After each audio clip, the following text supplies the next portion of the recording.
The era of child rights is over.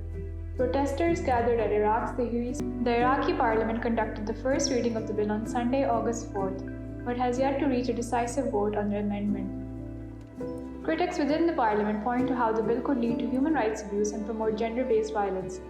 Others have also suggested it could fuel sectarian divisions by formalizing them in the law and increasing the power of religious leaders.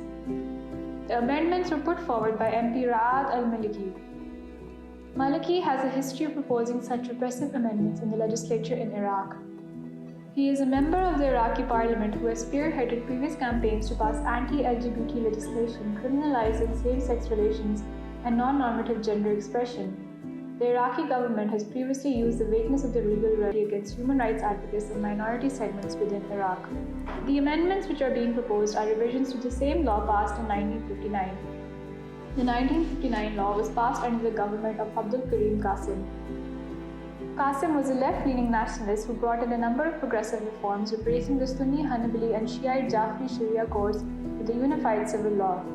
The 1959 personal status law in particular was seen as improving the status of women by transferring the authority of formalizing marriage to the state and setting the minimum age of marriage at 18 for men and women.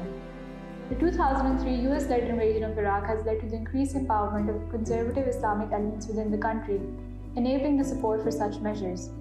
There is consistent documentation by the United Nations and other international human rights groups of child marriage in Iraq.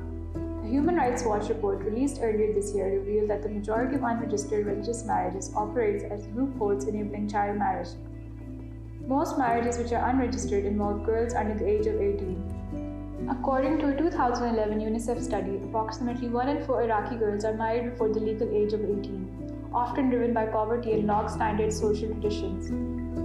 The UN Assistance Mission in Iraq found 20% of marriages involving girls under the age of 14 happen outside of the court. The proposed amendment would formalize these marriages conducted by religious leaders and create separate legal and judicial realms. Critics of the amendment have suggested it will enable the formalization of the operation of marriages outside of the legal realm, conducted by religious leaders undermining the authority of the law and the equality previously established. The Communist Party in Iran has called the move an example of political Islam being used to make women sexual conduits for men.